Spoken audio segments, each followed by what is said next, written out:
you've always been strong into filming. I know that you've had some cool Redbull projects where you went and, beyond where the trail ends, you've continued with the big mountain vibe, and you've done some cool stuff like riding the how do you say it, the Tatshenshini? Yep.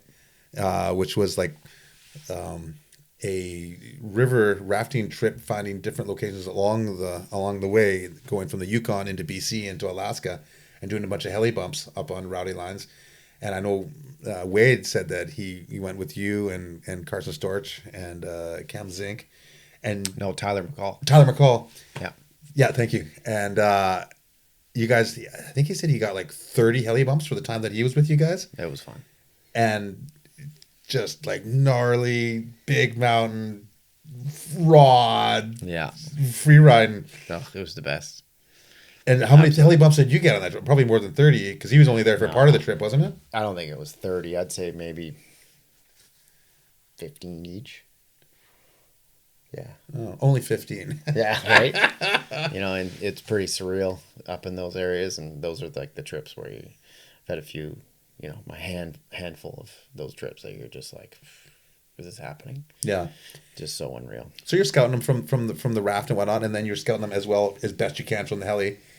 And then you're dropping in and you're GoPro and they're filming you and it's like it's on. You better have made a good choice on your line, because you're kind of like pressured by yourself to try and clean up top to bottom, but also to have a good line that's good for the movie and not waste anyone's time or money to ride it. But sometimes you get into things as you roll over the crest and you're like, this isn't nice scree anymore. This is big chunky rocks, and I gotta make it past these big rocks to that next scree section, or maybe I don't. Maybe it's just big rocks all the way, and then you're like bouncing down the side of a mountain. You're committed. It's like a rodeo ride that's a lot longer than 8 seconds. There's nothing you can do except hang on and just grip it. Yeah, because you're gonna be hurt if you crash and fall off. So you might as well do safety and credit and try and ride it out, and then maybe you do, or you do get hurt. But if you give up, then you're gonna get hurt. So it's kind of like.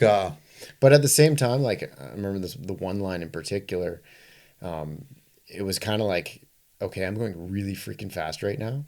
If I ditch out now, I could crash going, say, 50. But if I ditch out down there, I'm going to be going 90. Yeah. And I just like totally, in my mind, I froze, but I was actually like beast mode, like this. But I was like, internally, I was like, oh my God, I'm going to die. Yeah.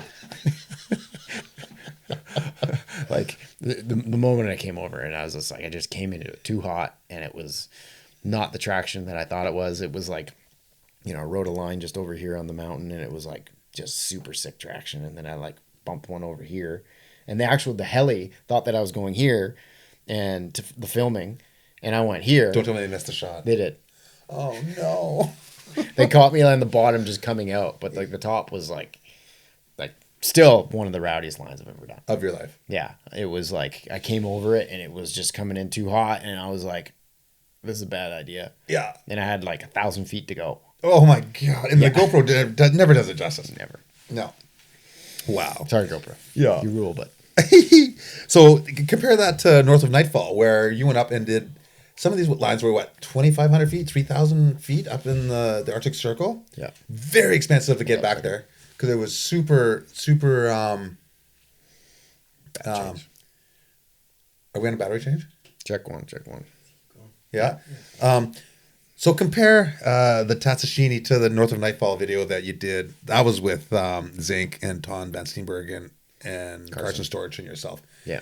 So that was like another Redbull project, I believe, and Freeride Entertainment filming, where we went up to the Arctic Circle. And I understand that some of those lines were like 2,500 feet, 3,000 foot. Those are big. Big lines. And who would have thought that there would be lines like that up there, in the Arctic Circle? Yeah, that one took, because we knew we were doing a big mountain project, and it was a soft green light that we're going to go somewhere and, push the boundaries of where we could go. Yeah. And, I had always, myself and Jeremy had been looking in the north. And Jeremy Grant. Yeah. And we just were scouring. We saw some pictures. Scoured Google Maps. Yeah. And then, like some hearsay of people that went out of like the weather station near from where we were, and just like it kind of came to be that like there could be some riding in this area. And then we ended up doing a scout mission. Myself and Zink brought our bikes, and we pretty much just went all the way there just to put our bikes in the dirt to see if we could ride it. We were like, it's on. Yeah. Before the actual shoot itself. A year early. Oh, wow. So you went in, and for how long that trip? Like 5-6 days. And how far out there was it? As far as you can go. Like 400 miles from the Arctic, from the North Pole. Wow. 400 That's miles. where my people are from. Really? Yeah. Yeah. Yeah. Wow. A bunch of my heritage is from the Northwest Territories. Oh, that's farther in the Northwest Territories. Oh, north. Like Northwest Territories is here, and we were like here. North Pole's here. Oh my God. Yeah, it's like north. Yeah, it's as deep as you can get, and that was like mind racking. The idea of getting hurt out there. Yeah. And what was the rocks and the texture and the traction like there? It varied. Yeah. Total. Yeah. I'll never forget it. Like I was the last bump out on the flight to get out to this zone where we were going to ride, and you know, the boys went to a certain area, and I was just like, I had like been skeptical of this one area. We called it Oso Negro because it was like really, really dark. It looked like coffee, like type terrain, and my suspicion was it was like dinner plates. Which is the way, to people that don't know big mountain riding, is like you can tell by coloring and generally classify once you get there what kind of dirt and softness it is. Yeah, and Zink, I'm sure still to this day says that he could have rode this line, and we rolled over, and he's like, I want to drop this line, and I'm like, dude, it was like literally plates, like 1/4 inch thick, like 16, 20, 12-inch, just dinner plates on dinner plates. Oh no, that's gnarly. That slides upon itself. God. And like every once in a while you get a little patch of dirt. And it was like, it's like, if it was good dirt, it would have been the sickest line I've ever laid eyes on. Really? Yeah. And like, obviously Zink goes for the win. He's like, boom, I want that. You know, it's the sickest, like your eye just goes right to that. It had like multiple steps, big couloirs, like shoot, like it was like epic.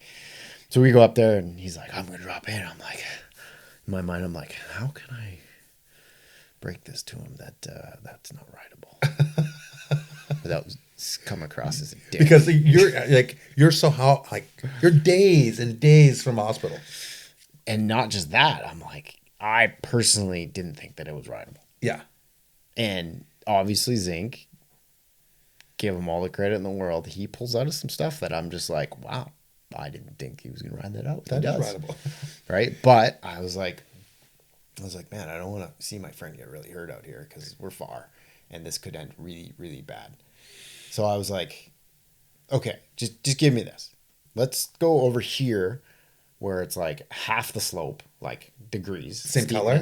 Yeah. Yeah. Actually, it was better. It was more dirt because of the angle was like probably 20 degrees less. Yeah. A big difference. Yeah. Like this was like this, and where we were going to ride is like this. Yeah. Yeah. So it's like better dirt to dinner plate ratio. So we're going to ride that. And I'm like, okay, let's just ride all of us. Let's just party shred this. And if that is awesome, I'll be like, okay, go ahead. Yeah. It's all yours then. Yeah. Like I'll totally. Just give me this. Just not that I'm like the end, like decision maker, but I'm trying to talk my friend out of this line because you're working together, and you have to look out for each other out there. I don't want to see my friend get hurt. No. You know, and if he was sitting here today, he would tell you that he could have rode the line. And of course he would. So we rode the line that was not as steep and had better dirt and traction. And we all start riding down on this, and we were all like, oh my God, this sucks. Carson freaking almost wrote his whole trip off. At the bottom, he tried running out in between these. Is that the shot where he flipped the bike, saves it, goes on the front wheel, and then eventually and that OTB. Was the easy line to get down. So yeah, it would. And then it was like I didn't even have to say it. Everyone was just like, "There's no way." Yeah. And I was just like, sucks that we had to ride that just to kind of open our eyes. But then like across the way, it was like totally good to go. Yeah. So it was very sporadic in terms of like, you know, the big mountain stuff. It's like this line's good, that line's boulders. Yeah, you never know, right? And from a distance, it's always so hard to tell. Money. Yeah. It's like, and you're just like salivating over some stuff, and then you're like, Yeah. That's going to make me accelerate, and I'm never going to slow down. And there's boulders at the bottom. Yeah, and there's boulders at the bottom. And the boulders usually win. Yep. Yeah, the boulders are doing fine. Wow.